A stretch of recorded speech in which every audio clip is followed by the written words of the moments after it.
আসসালামু আলাইকুম রহমতুল্লাহি বারাকাতুহু। আজ বিএনপির বিজয় র্যালির বক্তব্য প্রধান জনাব তারেক রহমান যে বক্তব্য দিয়েছেন, উনি বলছেন একথা যে আমরা বাংলাদেশের আজ দেশ রক্ষার জন্য, ফ্যাসিবাদীর থেকে রক্ষার জন্য এবং খনি সরকারের থেকে রক্ষার জন্য আমরা দেশের জন্য, দেশের যত দল আছি আমরা সবাই ঐক্যবদ্ধভাবে কাজ করব। এই ধরনের বক্তব্য তারেক রহমান দিয়েছেন এবং এই জন্য আমি আমার ব্যক্তিগতভাবে আমি জনাব তারেক রহমানকে আমি ধন্যবাদ জানাই। রহমান রহিম। ফ্যাসিবাদ মুক্ত বাংলাদেশে লাখো গণতন্ত্রকামী জনগণের আজকের এই বিজয় র্যালি, আজকের এই মিছিল দেশের 18 কোটি মানুষের মুক্তির মিছিল। এই মিছিল গণতন্ত্রের পথে অভিযাত্রা। ঢাকা সহ দেশের সকল উপজেলায় গতকাল যারা এই বিজয় র্যালিতে অংশ নিয়েছেন, আমার সালাম গ্রহণ করুন। আসসালামু আলাইকুম। প্রিয় দেশবাসী, ফ্যাসিস্ট মুক্ত বাংলাদেশে জনগণের সরাসরি ভোটে জনগণের কাছে দায়বদ্ধ, জনগণের কাছে জবাবদিহিমূলক একটি গণতান্ত্রিক সরকার প্রতিষ্ঠার লক্ষ্যে অন্তর্বর্তীকালীন সরকার গতকাল জাতীয় নির্বাচন অনুষ্ঠানের একটি সময়সীমা ঘোষণা করেছে। জনগণের অভিপ্রায় বাস্তবায়নের তাগিদে জুলাই সনদ ঘোষণা করা হয়েছে। জনগণের অভিপ্রায় বাস্তবায়নের এইসব উদ্যোগকে আমরা স্বাগত জানাই। মানুষের গণতান্ত্রিক রাজনৈতিক অধিকার প্রতিষ্ঠার যাত্রাপথে বর্তমানে আমরা ইতিহাসের যে সন্ধিক্ষণ পার করছি, এই ঐতিহাসিক সময়টির জন্য দেশের গণতান্ত্রিকামী জনগণকে দীর্ঘ 1.5 দশকেরও বেশি সময় ধরে অপেক্ষা করতে হয়েছে।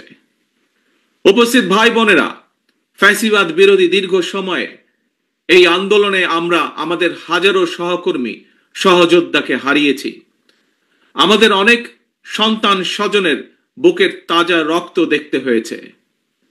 বঞ্চিত হয়েছেন বাবা মায়ের জানাজা থেকে অনেকে। সন্তানকে ধরে নিয়ে যাওয়া হয়েছে, স্ত্রীর সামনে থেকে স্বামীকে ধরে নিয়ে যাওয়া হয়েছে, সন্তানের সামনে থেকে পিতাকে ধরে নিয়ে যাওয়া হয়েছে। গুম হয়ে যাওয়া এখনো বহু সন্তান পিতার জন্য অপলক চোখে অপেক্ষা করছে।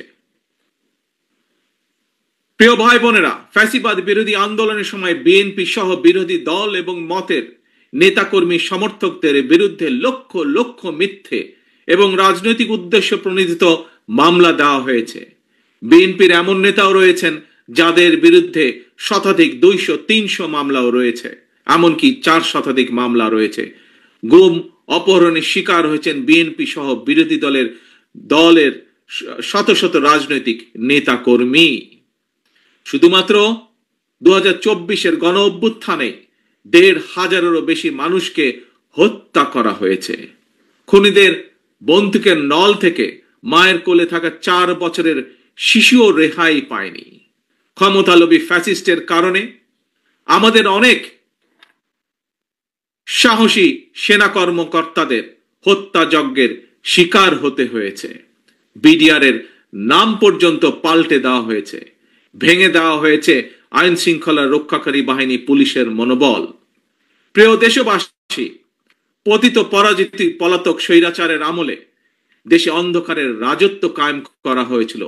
সুতরাং আমি বলবো, আজকের এই মিছিল অন্ধকার থেকে বেরিয়ে আলোর পথে যাত্রা।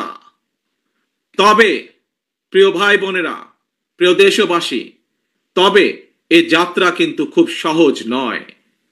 ফ্যাসিবাদ, উগ্রবাদ, চরমপন্থা যাতে আলোর পথে অন্ধকারের রেখা টেনে দিতে না পারে, এই ব্যাপারে গণতান্ত্রিকামী জনগণকে, গণতান্ত্রিকামী বাংলাদেশের প্রতিটি ভাই বোনকে আমি সদা সতর্ক থাকার আহ্বান জানাই।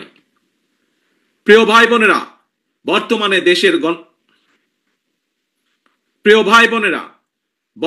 দেশের গণতান্ত্রিকামী জনগণের সামনে নিজেদের অধিকার প্রতিষ্ঠার এক অপার সম্ভাবনা এবং সুযোগ তৈরি হয়েছে। আমরা যদি এই সুযোগকে কাজে লাগিয়ে দেশে জনগণের রাজনৈতিক শক্তি প্রতিষ্ঠা করতে পারি, জনগণের রাজনৈতিক এবং অর্থনৈতিক ক্ষমতা নিশ্চিত করতে পারি, তাহলে ভবিষ্যতে আর কেউ ফ্যাসিবাদ প্রতিষ্ঠা করার সুযোগ পাবে না, দেশকে তাবেদার রাষ্ট্রে পরিণত করতে পারবে না। আমাদের ভাই বোন সন্তান স্বজনদের জীবনের বিনিময় আমাদেরকে আর কখনো 2024-এর মতন 24 দেখতে, রক্তাক্ত 24 দেখতে হবে না। আমি ধর্ম বর্ণ নির্বিশেষে প্রতিটি নাগরিকের দৃষ্টি আকর্ষণ করে বলতে চাই, আপনার নিজের অধিকার প্রতিষ্ঠা করার জন্য, আপনার পরিবারের নিরাপত্তা নিশ্চিত করার জন্য, বর্তমান এবং ভবিষ্যৎ প্রজন্মের সামনে একটি নিরাপদ বাংলাদেশ প্রতিষ্ঠার জন্য একজন নাগরিক হিসাবে আপনার সিদ্ধান্ত নেবার সময় এসেছে। প্রিয় ভাই বোনেরা,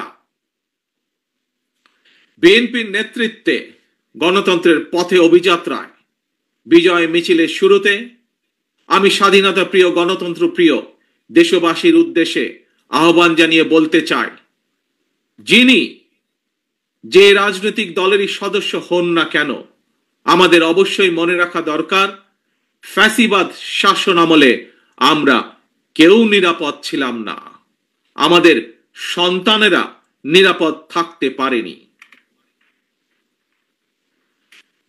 প্রিয় ভাই বোনেরা, প্রিয় দেশবাসী, বিএনপির নেতৃত্বে গণতন্ত্রের অভিযাত্রায় বিজয়ের শুরুতে আমি স্বাধীনতা প্রিয়, গণতন্ত্র প্রিয় দেশবাসীর উদ্দেশ্যে আহ্বান জানিয়ে বলতে চাই, যিনি যেই দলেরই সদস্য, রাজনৈতিক দলেরই সদস্য হন না কেন, আমাদের অবশ্যই সকলের একটি কথা মনে রাখা দরকার, ফ্যাসিবাদ শাসন আমলে আমরা কেউই নিরাপদ ছিলাম না, আমাদের সন্তানেরা কেউ নিরাপদ থাকতে পারেনি, আমাদের ভোটের অধিকার কেড়ে নেওয়া হয়েছিল, আমাদের সকল গণতান্ত্রিক রাজনৈতিক অধিকার কেড়ে নিয়ে গণতান্ত্রিক আমি জনগণের জন্য সমগ্র সারা বাংলাদেশটাকেই বর্বর বন্দিখানা, আয়নাঘর বানিয়ে ফেলা হয়েছিল।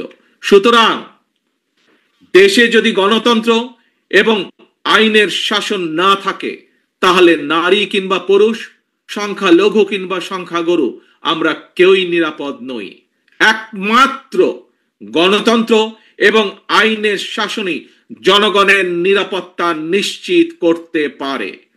সেজন্যই আসুন দেশে গণতন্ত্র এবং আইনের শাসন নিশ্চিত করার জন্য, রাষ্ট্র এবং সরকারে জনগণের কর্তৃত্ব প্রতিষ্ঠা করার জন্য হাজারো শহীদের রক্তের বিনিময়ে অর্জিত আমাদের গণতান্ত্রিক রাজনৈতিক অধিকারগুলোর সুষ্ঠু প্রয়োগ এবং চর্চা করি। প্রিয় ভাই বোনেরা, প্রিয় রাজনৈতিক দলের সদস্যবৃন্দ, বিভিন্ন ইস্যুতে আমাদের মধ্যে ভিন্ন ভিন্ন মতভেদ থাকবে, কিন্তু সেই ভিন্ন মত নিরসনে আলোচনা হবে। তবে জাতীয় ইস্যুতে গণতন্ত্রের পক্ষের রাজনৈতিক দলগুলোর মধ্যে যাতে মুখ দেখাদেখি বন্ধ না হয়, সেই লক্ষ্যে জাতীয় স্বার্থে আমাদের সকলকে ঐক্যবদ্ধ থাকা প্রয়োজন, প্রয়োজন এবং প্রয়োজন। কারণ আমি বিশ্বাস করি জাতীয় স্বার্থে আমাদের সকলকে ঐক্যবদ্ধ থাকা প্রয়োজন। কারণ আমি বিশ্বাস করি ধর্ম, দর্শন, মত যার যার, রাষ্ট্র আমাদের সবার। স্বাধীনতা প্রিয়, গণতান্ত্রিক আমি প্রিয় ভাই ও বোনেরা, জনগণের রায় রাষ্ট্র পরিচালনার দায়িত্ব পেলে বিএনপি কি ধরনের রাষ্ট্র, সরকার এবং রাজনীতি পরিচালনা করবে, দলের পক্ষ থেকে ইতিমধ্যেই 31 দফার মাধ্যমে একটি রূপরেখা জনগণের সামনে আমরা উপস্থাপন করেছি। একই সঙ্গে অন্তর্বর্তীকালীন সরকার সকল গণতান্ত্রিক রাজনৈতিক দলগুলোর সাথে পরামর্শ করে সংস্কার প্রস্তাব চূড়ান্ত করেছে। তবে দেশ এবং জনগণের কল্যাণে এই সকল কর্মসূচি বাস্তবায়নের জন্য বিএনপি দেশ এবং জনগণের কল্যাণে এই সকল কর্মসূচি বাস্তবায়নের জন্য বিএনপি জনগণের সমর্থন এবং সহযোগিতা চায়। সবশেষে ফ্যাসিস্ট মুক্ত বাংলাদেশে বিএনপির উদ্যোগে আজ রাজধানী সহ সারা দেশে বিজয় র্যালির কর্মসূচির সাফল্য কামনা করছি। আল্লাহ হাফেজ। বাংলাদেশ জিন্দাবাদ। বাংলাদেশ জাতীয়তাবাদী দল জিন্দাবাদ।